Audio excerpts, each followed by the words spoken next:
안녕하세요. 나리스 TV 오늘 두 개를 촬영하게 되네요. 그 김진명의 한국사 엑스파일입니다. 김진명의 한국사 엑스파일. 일단 김진명 작가는 뭐 너무 유명해서 모르시는 분들이 거의 없을 텐데,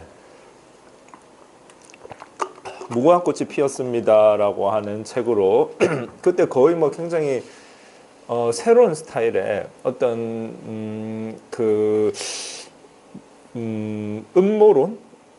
그러니까 약간 이제 우리가 음모론에 흥미를 많이 느끼잖아요. 약간 그런 느낌에 있어서. 근데 이제 음모를 제기하는 사람이라기보다는 이제 진실을 찾고자 하는 데 있어서, 그러니까 뭔가 베일에 가려진 진실을 찾고자 하는 데 있어서 그러한 부분이 굉장히 신선하게 제기되었던 그러한 소설로서 그 사람들에게 깊이 각인이 된 그런 작가죠. 그 이후에도 수많은 베스트셀러들을 쓰게 되었는데, 그 베스트셀러가 거의 모두 그러니까 이 뭐랄까요, 이 역사와 어떤 팩트와 팩트 사이에 잘 연결이 되지 않는 이 부분을, 이 마디 부분을 잘 탐구를 해가지고 소설에 담아내서 소설의 형식을 통해서 이 팩트를 소설 속에 넣어서 더더욱더 팩트가 깊이 있게 드러날 수 있게 그렇게 쓰는 그것이 이제 이 김진명 작가분의 이 가장 큰 매력이고 수많은 팬들을 확보하게 하는 그러한 이유가 되고 있죠. 그렇게 되다 보니까 이제 많은 사람들이 이제 그 궁금하게 여기죠. 그 어떻게 해서 그렇게 글을 쓰고 그 어떤 그런 그러니까 소위 이제 교과서에서 보기 힘든 그 어떤 이 역사를 탐구해서 끄집어내어서 그것을 재구성하고 그것이 거기에서 이제 시사되는 바가 지금 현실의 삶에도 직접적으로 영향을 미칠 수 있는 그런 영향가 있는 해석을 어떻게 해내는가에 대한 그러한 의문이나 그러한 비결을 궁금해하는 사람들이 많이 있었죠. 저도 마찬가지고요. 일단은 거기에 대한 답변으로 이제 김진명의 한국사 엑스파일, 이 책이 이제 상당히 좋은 답변이 될 것 같습니다. 일단 이거는 보시면 아시겠지만 만화로 이루어져 있어요. 만화책입니다. 이게 이제 보면은 아마 이 책이 그림은 이제 박상철 씨라는 분이 그렸고요. 이게 아마 사이트, 이 어느 사이트죠? 무슨 펀딩을 했던, 그러니까 이게 안 보이네요. 어디 갔지? 이게 아마 웹툰처럼 약간 그런 느낌의 만화인데요. 어디 갔지? 아까 여기 있었던 것 같은데 뭐 아무튼 못 찾겠네요.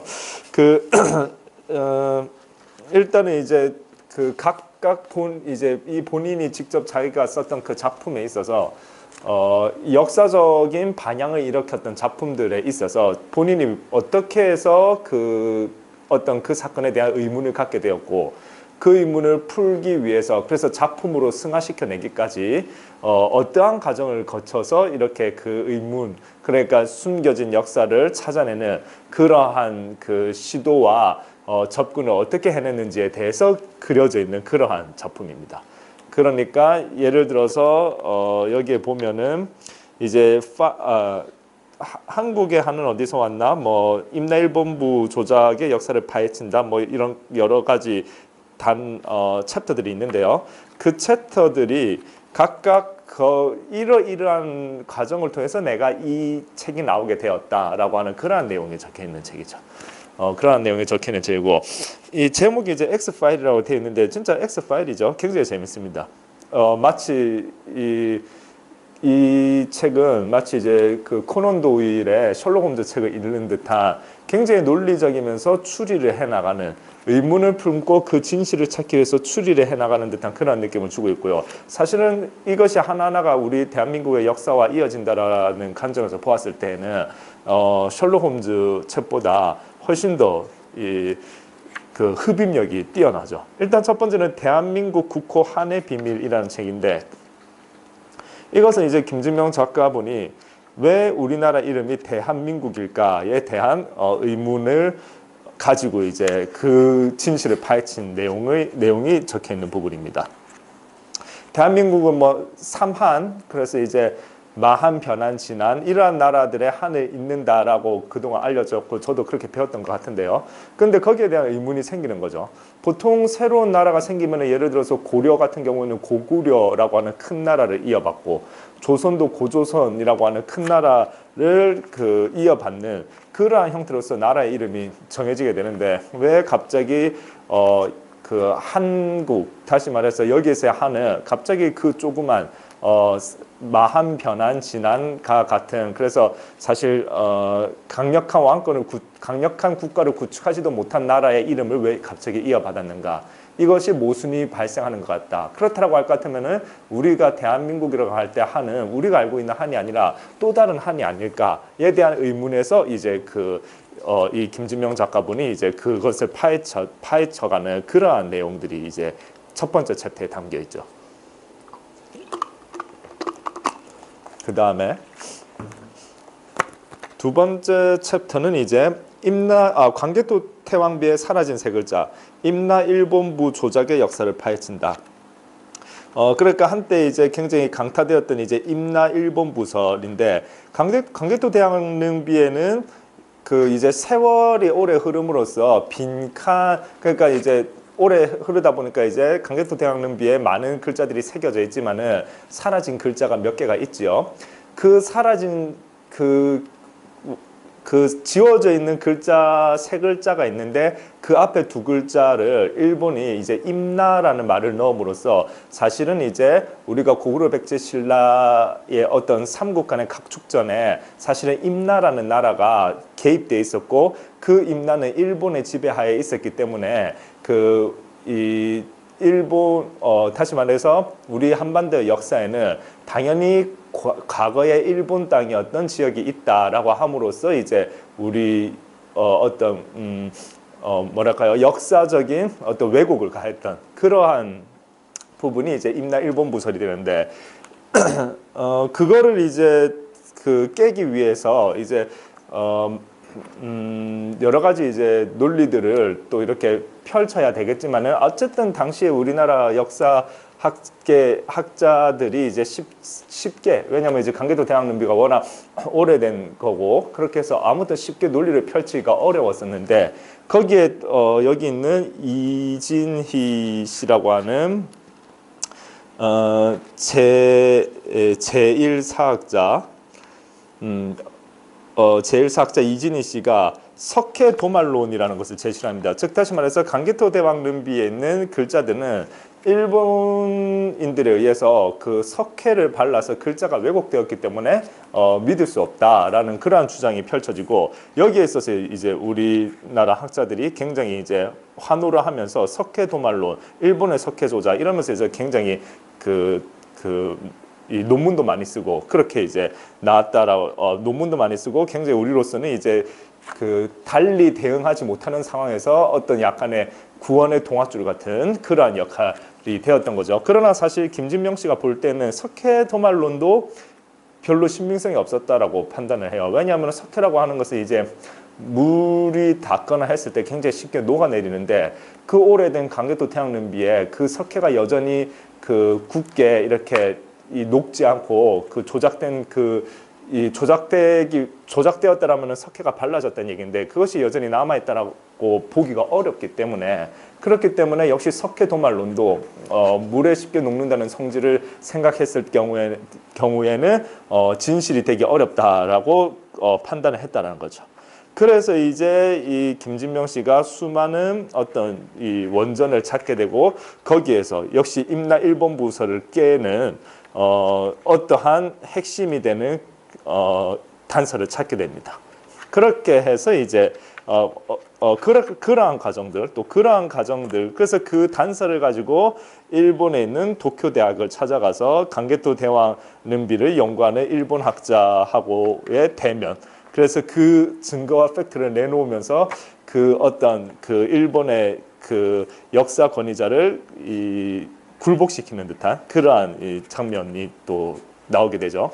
어쨌든 뭐 그게 이제 두 번째 챕터가 될 것이고 자세한 내용은 이제 책을 사서 봐야 되니까요. 제가 뭐 예, 이렇게 모든 걸 특히 이런 X-파일 이런 식의 책은 이 X-파일의 핵심이 되는 이야기는 할 수 없으니까요. 영화 식스센스에서 브루스 윌리스가 귀신이다라고 이야기를 해서는 안 되는 것처럼.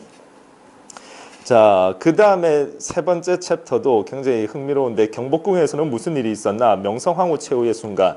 즉 다시 말해서 이제 명성황후가 마지막에 이제 죽는 그 순간에 있었어요. 어떤 역사 기록에 있어서 이제 또 약간의 이제 왜곡된 측면이 있지 않은가 뭐 하는 부분인데 이 챕터는 이제 일단은 그냥 이런 정도만 언급하고 넘어가도록 하고요.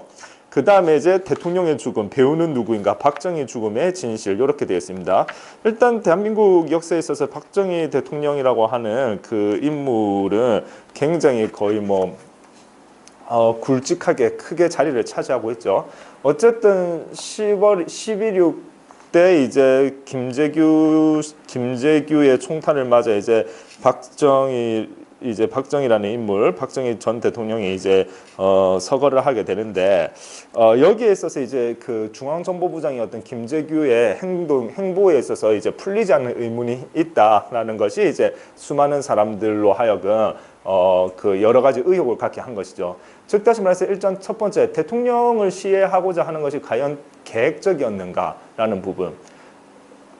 그 지금 기록에 따르면은 어찌되었건 그 당시에 이제 박정희 대통령이 일을 마치고 헬기를 타고 오는 중이었고 그때 차지철 경호실장이 김재규 중정부장한테 전화를 해서 이제 같이 이제 그 각하와 식사를 할 자리가 있다라는 연락을 받게 되고 그러고 나서 김재규 중정부장이 갑자기 정승화 육군 참모총장을 그 총장과 저녁 약속 자리를 같은 시간에 잡게 되죠. 그러니까 대통령과 만나야 되는 그 시간에 잡은 다음에 그래 놓고서는 이제 김재규 중정부장이 자기 부하한테는 그 자기 부하인 김정섭 제2차장부한테는 반대로 이야기를 하죠. 즉 다시 말해서 육군 참모총장과 저녁 약속이 먼저 있었는데 갑자기 각하의 소연회가 연락이 와서 자리하기 어렵게 되었으니 대신 나가 주시오라고 이제 그 순서가 시간적 순서를 바꿔서 이야기를 합니다. 여기서 보았다라고 이 상황을 놓고 본다면 정승화 참모총장을 끌어들이는 것은 계획적이라는 것을 알 수 있고 계획적이라는 것을 알 수 있다고 할 것 같으면 대통령 시에도 우발적인 사건이 아니라 계획에 입각한 사건일 확률이 매우 커진다. 매우 커지는 게 아니라 뭐 거의 분명하다고 볼 수 있는 거죠. 그런데 문제는 이 사건 거사를 치르고 나서 이제 이 총으로 이제 대통령을 쏘아 죽이고 나서 이제 행보가 중앙정보부로 가지를 않고 육군본부로 갔다는 거죠. 그러니까 이제 이제 대통령이 이제 서거를 했고 지금 이제 자리에 이렇게 있었죠. 박정희 대통령이 있었고 차지철 경호실장이 있었고 김재규 중정부장이 있는데 그 차지철도 쏘고 박정희 대통령도 쏘고 차지철도 쏘고 그죠. 그러니까 즉 다시 말해서 사실은 이제 김재규가 죽였다라고 하는 것이 다른 사람들은 알 턱이 없죠. 그러한 와중에 있어서 김재규는 자기 부하가 있는 중앙정보부로 가야 되는데 그러지 않고 정승화 육군참모총장이랑 함께 육군본부로 가는 그러한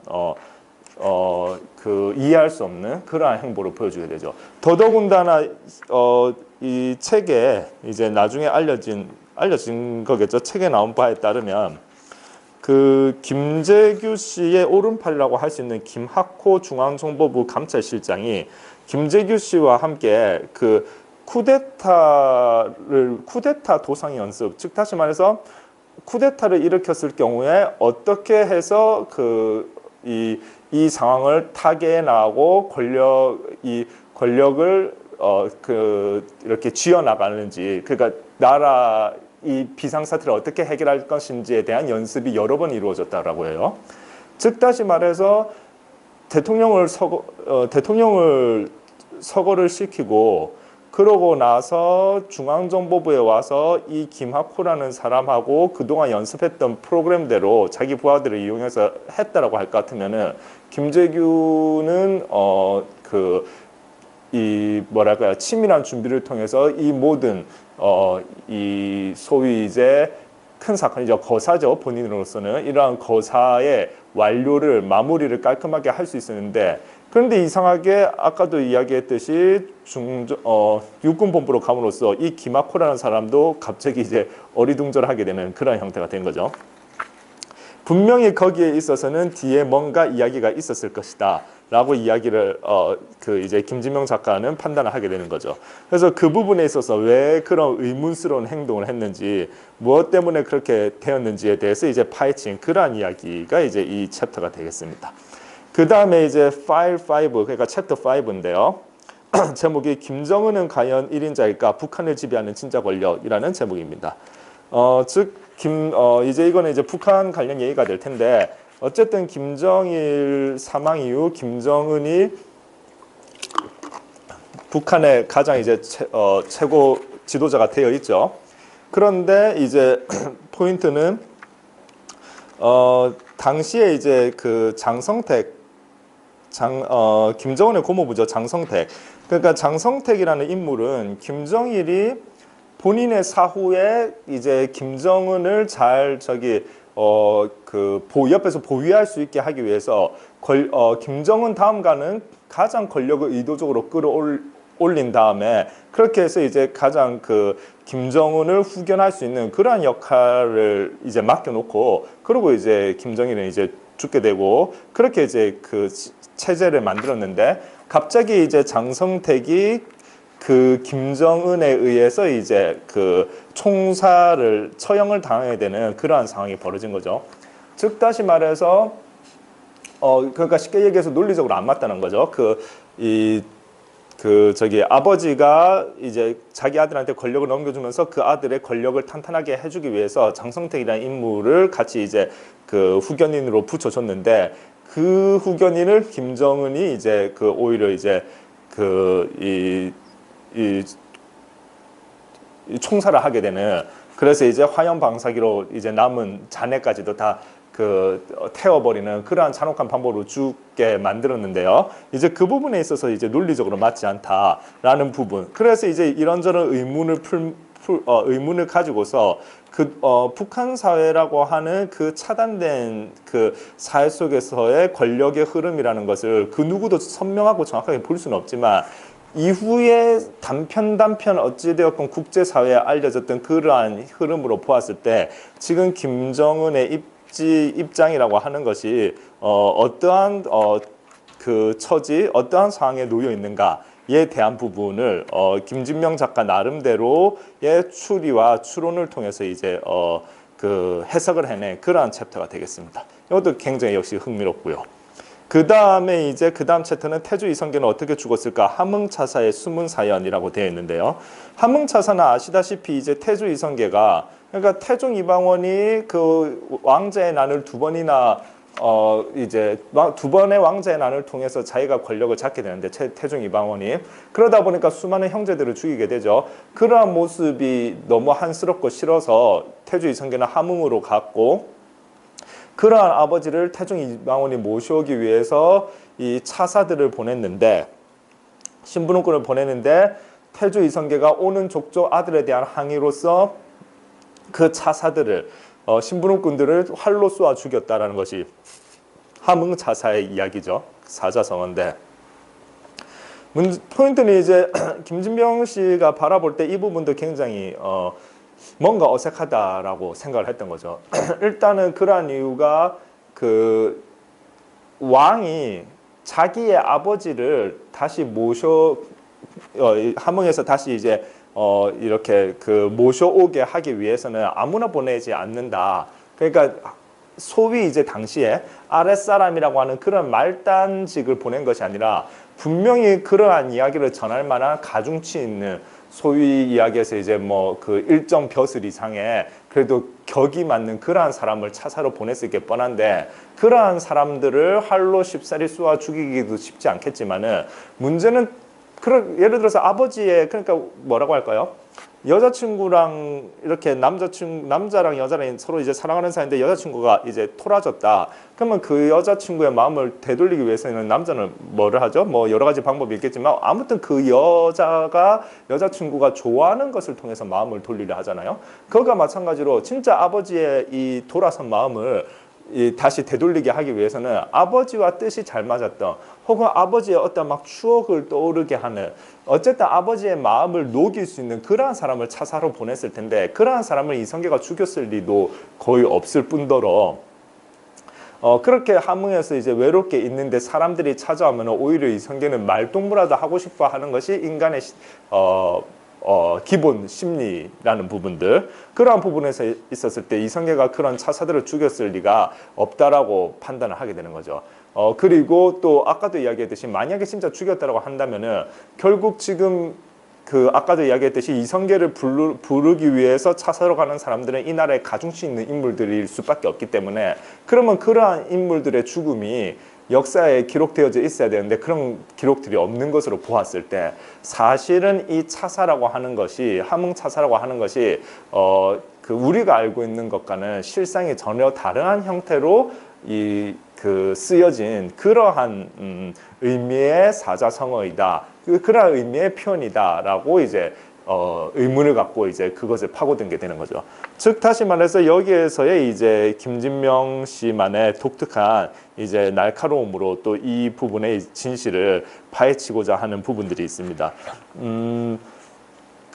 일단 이 함흥차사 부분도 굉장히 흥미로웠고요. 그 다음에 마지막으로 한자의 주인은 과연 누구인가? 문자의 기원을 둘러싼 역사전쟁. 역시 이것도 우리가 한자라고 하는 것은 당연히 한족의 문자라고 해서 한자라고 하게 되는데 그런데 이제 여기에 보면은 이제 이렇게 고고학 그래서 이제 땅속에 파묻혀 있는 여러 가지 뼈라던가 유물 유적들을 파헤쳐서 이렇게 이제 이제 고고학적인 활동을 계속하고 있잖아요. 모든 나라에서. 근데 이제 거기에서 이제 발견되는 어떤 이 갑골 문자 같은 것들, 거북이 등껍질과 소 어깨뼈에 수많은 한자들이 적혀 있고 그것을 은나라의 어떤 그 유물이라는 것이 밝혀졌는데 포인트는 그 은나라의 유물 옆에 묻혀있던 사람들의 뼈가 한나라, 즉 다시 말해서 지금 중국의 정통을 이루는 그런 한족의 뼈가 아니라 그들이 그토록 그들이 이제 지금 그들의 기준으로서 오랑캐라고 분류되어졌던 이제 동이족은 그러니까 쉽게 얘기하면 이제 우리나라 사람이 되는 거죠. 그 한반도 사람이 되는 거죠. 동이족의 뼈가 묻혀 있더라라고 하는 것이죠. 즉 다시 말해서 그러면 한자의 주인은 과연 누구인가? 한자의 주인이 한나라라고 하는 그 한족의 글자라고 해서 이제 우리가 흔히 다 한자라고 하는데 이게 사실은 이제 동이족 그러니까 즉 다시 말해서 우리 한반도 사람들의 글자가 한반도 사람들의 글자였다라고 추정을 하게 만들어버리는 그러한 고고학적 자료가 나와버리게 되는 거죠. 그러면은 사실은 이제 중국에도 수많은 이제 이러한 이렇게 그 오랜 세월이 이제 거슬러 올라가게 될 텐데 그러면은 왜 이게 갑자기 한자라는 이름으로 뒤바뀌어서 한족의 글자가 되어서 지금까지 전래가 되었는가에 대한 부분들 왜 그렇게 전래가 되었고 지금은 그렇게 받아들여지게 되었는가 하는 그러한 부분들에 대한 어떤 또 김진명 작가 특유의 이 추리와 추론이 들어가게 됩니다. 그렇게 되기까지는 이제 공자라는 인물이 큰 역할을 했다고 해요. 공자의 이제 어쨌든 공자의 일단 역사 왜곡 이러한 느낌으로 이제 그 이야기가 전개가 되는데 역시 이것도 굉장히 흥미롭고 재미가 있습니다.